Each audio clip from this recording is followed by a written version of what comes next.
सवाल क्या है, गणेश ने एक फ्रिज 18,575 रुपए में खरीद कर 18,750 रुपए में बेचा। उसे कितना लाभ या हानि हुई? गणेश ने सामान को मतलब फ्रिज को कितने में खरीदा था? 18,575 रुपए में खरीदा। कितने में? 18,575 रुपए में खरीदा और उसे बेचा 18,750 रुपए में। तो देखकर क्या लग रहा है, उसे लाभ हुआ है कि हानि? लाभ। देखकर लग रहा है उसे लाभ हुआ है। अब कितना लाभ हुआ यही हमको निकालना है। यहाँ हमने आपको फार्मूला लिख दिया है। देखिए यहाँ हमने आपको बताया है लाभ मतलब प्रॉफिट। लाभ को इंग्लिश में हम लोग बोलते हैं प्रॉफिट, इसको P से प्रदर्शित करते हैं। हानि को बोलते हैं लॉस, लॉस को हम लोग L से प्रदर्शित करते हैं। हमने आपको समझाया क्रय मूल्य। क्रय मूल्य का मतलब होता है खरीदना।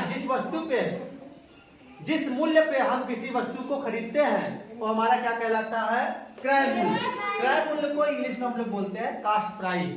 तो इसको हम लोग CP से प्रदर्शित करते हैं। किससे? CP से प्रदर्शित करते हैं।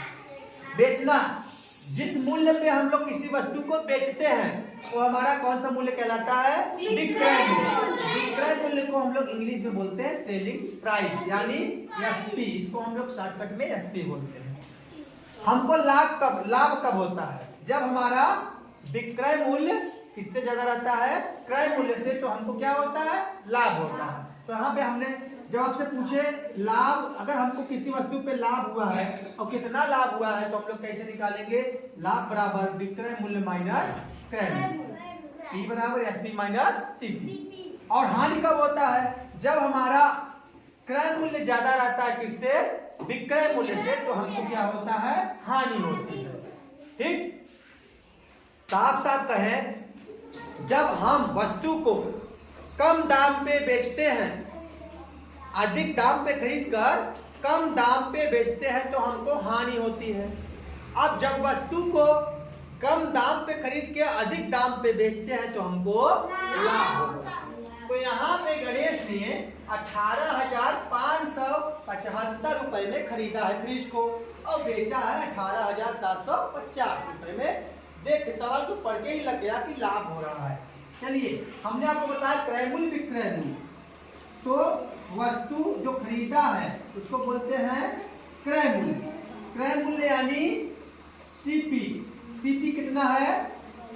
जितने में खरीदे हैं 18,575। 18,575 रुपया हमारा CP है यानी क्रय मूल्य है। वस्तु को हमने कितने में खरीदा? विक्रय मूल्य लिख लेंगे। सबसे पहले यही लिखेंगे, पता कर लेंगे। सवाल को पढ़ेंगे तो पता चल जाएगा। विक्रय मूल्य यानी SP।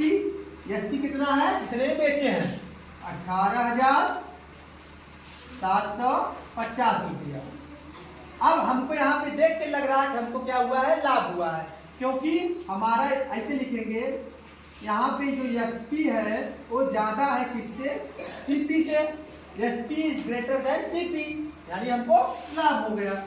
तो हम लिखेंगे लाभ बराबर, हमने यहाँ पे सूत्र लिखवाया है, लाभ बराबर होता है विक्रय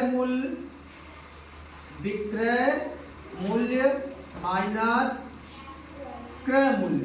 एक दो बार ये सवाल आप लोग लगाएंगे ना, उसके बाद ये सब लिखने की जरूरत नहीं पड़ेगी, तुरंत इसका आंसर बता लेंगे। यानी P बराबर SP माइनस CP। तो SP कितना है हमारा? ये 18,750 माइनस CP कितना है? 18,575। अब इसको घटा दीजिए, कितना आएगा? यहाँ पे 10 में से 5 गया 5, यहाँ 4 बचा, यहाँ पे 7 मतलब 7, यहाँ पे 6 बचा, 6 में से 5 गया 1। ठीक, अब ये क्या हो गया? खत्म। 175 रुपए का क्या हो रहा है? लाभ हो रहा है। आंसर आया आप लोगों का? गलत तो नहीं आया? निकाल लीजिए। अगर ऐसे नहीं निकालना आएगा तो ऐसे निकालिए। 18,750 माइनस 18,575 घटाइए। 10 में से 5 गया 5, यहाँ 4 मतलब 14 में से 7 गया 7, यहाँ 6 में से 5 गया 1 और ये कैंसिल। तो हमारा आंसर कितना आया? 175 रुपए। हमको कितने का लाभ हुआ? 175 रुपए का लाभ हुआ। ठीक। सुखविंदर ने एक मोटरसाइकिल 70,000 रुपए में तथा एक कार 4,20,000 रुपए में खरीदी। कुछ दिन बाद उसने दोनों को 3,20,000 रुपए में बेच दिया। बताओ उसे कितने रुपए की लाभ या हानि हुई? तो ये लाभ या हानि पे आधारित प्रश्न हम लोग लगा रहे हैं। तो चलिए देखते हैं उसको लाभ हुआ है कि हानि, और कितने रुपए का लाभ या हानि हुआ है। अब ध्यान दीजिए, उसने मोटरसाइकिल कितने, देखिए पहले हम लोग सवाल को अच्छे से पढ़ के लिख लेंगे क्या क्या दिया है। ठीक है। मोटरसाइकिल का मूल्य, सबसे पहले हम लोग लिखेंगे मोटरसाइकिल का मूल्य। मोटरसाइकिल कितने का है? 70,000 रुपए का। कितने का? 70,000 रुपए का। ठीक। कार का मूल्य कितना है? कार का मूल्य कितना है? 4,20,000 रुपए। 4,20,000 रुपए। ठीक है। अच्छा ध्यान दीजिए, इसने क्या किया है? इन दोनों को खरीदा है इतने में ना। तो खरीदा है, हमने बोला खरीदना मतलब क्रय मूल्य। खरीदना मतलब क्रय मूल्य। तो दोनों का क्रय मूल्य लिख ले। अब लिख लेते हैं दोनों का क्रय मूल्य। अब दोनों का क्रय मूल्य कितना हो जाएगा? दोनों को जोड़ देंगे ना भाई। दोनों का दाम हम जैसे हमको ये पता करना है ना कितने का खरीदा, दोनों मिला के कितने खरीदा। अब इसको क्या करेंगे? जोड़ देंगे। तो कितना हो जाएगा? 7 2 9 और ये 4, ये 70,000, ये 4,90,000 का हुआ कि नहीं? 4,90,000 रुपए। क्रय मूल्य कितना निकला इसका? गणेश, क्रय मूल्य कितना निकला इसका? 4,90,000। मतलब इसने दोनों को कितने में खरीदा है? 4,90,000 रुपए। ठीक। अच्छा ये क्या है? क्रय मूल्य माने सीपी। सीपी कितना है? 4,90,000। अच्छा दोनों को बेच कितने में रहा है? दोनों को कितने में बेच रहा है? 3,20,000 रुपए में। तो बेचने को हम लोग क्या बोलते हैं? बेचना यानी विक्रय मूल्य। विक्रय मूल्य को हम लोग बोलते हैं एसपी। चलिए दोनों का विक्रय मूल्य, दोनों का क्रय मूल्य हो गया, दोनों का लिखेंगे विक्रय मूल्य। दोनों का विक्रय मूल्य।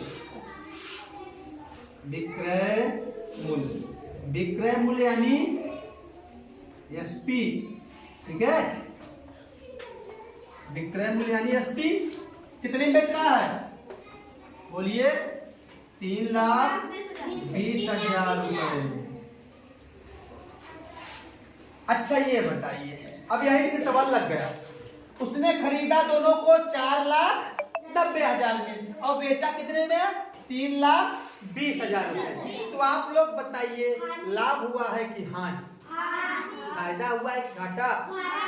घाटा हुआ है। अब कितने का हुआ है ये हम लोग निकालेंगे किससे?